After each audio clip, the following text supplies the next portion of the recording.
Professor Gerald Bamberger. Today we're going to work a contracts problem, a multi-state bar examination type of problem. You can find this problem on my website, www.profbamberger.com. It is problem Contracts 1. If you haven't yet worked the problem, perhaps you could pause this presentation, go over to www.profbamberger.com, spend about a minute and 45 seconds working problem Contracts 1, and then resume this presentation and hear the answer. Okay, this is the answer to problem Contracts 1 on my website. The answer is choice C. Should Gus prevail in this action? Answer no, because of the pre-existing duty rule. Just a little bit of an introduction about this question. This question comes from my own life. I've faced this situation. I defer maintenance on my own house. The downspouts and gutters and elbows tend to fall on the lawn. And after several years of this, I decided to get the problem fixed once and for all. I called some friends, got some estimates, brought in 4 gutter repair people. The lowest estimate was $975 as it happened. The person started doing the work and ultimately asked me for another $100 based on a mismeasurement. Notice about this problem, first of all, let's read the first sentence together. Homeowner owned a 4-bedroom colonial that had fallen into disrepair because he had deferred many routine maintenance tasks. Notice about this that it begins to look like a torts problem. You're being set up for a torts problem in what is really ultimately a contracts problem. I call that a false start. Sometimes the examiners will do that. They get you thinking about torts and ultimately it's a contracts problem. Watch out for that. In any contracts problem, the very first thing you want to do is decide on the governing law. There are 2 regimes of law in the area of contracts, fundamentally. There's UCC Article 2 for transactions in goods. There's the common law of contracts for service contracts and real property transactions. You've got to decide which regime applies. In this case, it's relatively easy because you have a situation where if somebody's going to go up to the 2nd story, it's dangerous work. They're going to get on a ladder or a cherry picker. They're going to install these gutters. The gutters themselves, which are goods, the gutters themselves are just pieces of metal, fairly incidental to the service of installing the gutters. This is a service contract. So this would be a common law service contract and not a UCC Article 2 goods transactions contract. That's a big deal. Sometimes you will have a service combined with a goods transaction, but the goods transaction will predominate. For example, you go to an appliance store, you buy a refrigerator. The appliance store may deliver the refrigerator to your home, that's a service, but what predominates in the transaction is the purchase of the goods, the purchase of the refrigerator. So here we have a service contract, and that's very important to notice. So the governing law will be the common law of contracts. What does that mean? For one thing, it means that the statute of frauds will not apply in this case. The statute of frauds applies in 6 different types of contracts. The acronym is MILEGS. M, contracts in consideration of marriage. Y, contracts that cannot be performed within 1 year.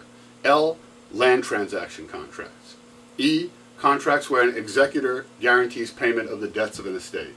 G, contracts for goods in the amount of $500 or more. Those would be UCC Article 2 transactions in goods if the amount is $500 or more.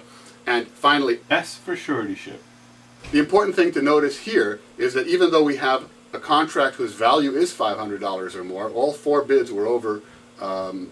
The Gus's bid was $975, as modified $1075. All of that is irrelevant. It's a service contract. It doesn't require a writing. It's not a transaction in goods. It doesn't fall into the other categories, the other 5 categories of the statute of frauds. So, if this contract is not within the statute of frauds, it doesn't require a writing. The original $975 contract was a written contract. The modification was not in writing. It was an oral modification. Does that make it unenforceable? Answer, no. Why? Because it's not within the statute of frauds. Even though it was originally written at $975, it can be modified to $1075, all things being equal, without the need for a writing. But all things aren't equal here. Even though this contract didn't require a writing to be enforceable, still, because it is a common law service contract, it required additional consideration to support the modification, and that was not present. The problem with this contract is the pre-existing duty rule. The pre-existing duty rule says if we have a deal for $975, as homeowner and Gus had in this case, and Gus seeks to ask for another $100. Even if homeowner agrees to that, if Gus suffers no legal detriment, then the additional $100 payment is not enforceable. So if Gus wanted to hold homeowner to the additional $100, he would have to do something extra. Either promise to use a better grade of gutter or promise to do the job more quickly.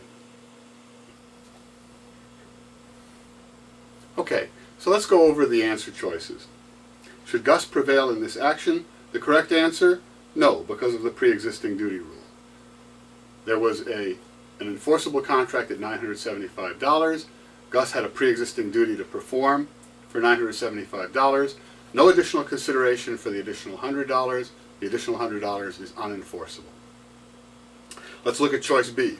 Choice B says Gus should prevail because the modification was made in good faith. Now, under Article 2 of the Uniform Commercial Code, a modification made in good faith is enforceable without the need for additional consideration. That's UCC Section 2-209. But that's the Uniform Commercial Code for transactions in goods. Remember, we have a service contract. And in the case of a service contract, a modification requires additional consideration. And there was no additional consideration here. B is the wrong answer. Let's look at choice D.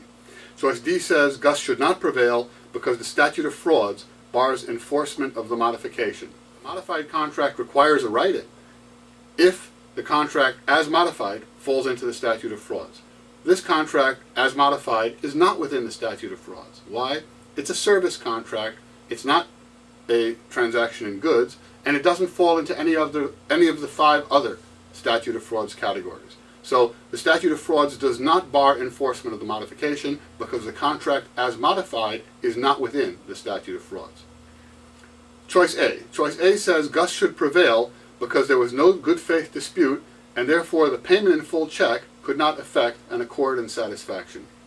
This is what choice A is talking about. It's a red herring, it's a wrong answer, but let's look at what it's talking about. If there were no disagreement here, if basically there's a liquidated debt where homeowner owes Gus $1,075, that's not what's happening here. But let's assume homeowner owes Gus $1,075 and then decides to write a payment in full check for $975. In that case, what happens if Gus cashes the check? The answer is if Gus cashes the check, he can still sue for the other $100 because the check isn't an accord and it doesn't work in accord and satisfaction. It isn't the settlement of a dispute. If there's a dispute and the check is written for less than the full amount to settle the dispute, cashing the check, if it's a payment in full check, resolves the problem and there is no further suit for the remaining money. Look at what happened here. Homeowner sent the check for $975. All that homeowner owed was $975. So choice A, the accord and satisfaction issue, is a red herring. Let me talk about one last issue before we move off of this problem, and that's the issue of palpable mistake. Now, it doesn't apply on these facts because, look, the 4 contractor estimates were all very close to each other. They were all around $1,000. But let's say Gus had come in at $975 and the other 3 contractors had come in at $3,000 or $4,000 apiece. That would be a very different situation. In that situation, homeowner would have recognized or should have recognized that Gus had made a mistake. In that situation, Gus would have made a palpable mistake, a mistake that would be obvious to homeowner. In that situation, homeowner wouldn't be able to hold Gus to the contract. The contract would be voidable at Gus's option. Gus would be able to avoid his duties under the contract because homeowner basically had picked up on a mistake that Gus had made. Here the mistake wasn't palpable. This is a case of unilateral mistake. Gus has made a mistake, it's not a palpable mistake. Gus is stuck with his mistake, homeowner can enforce the contract.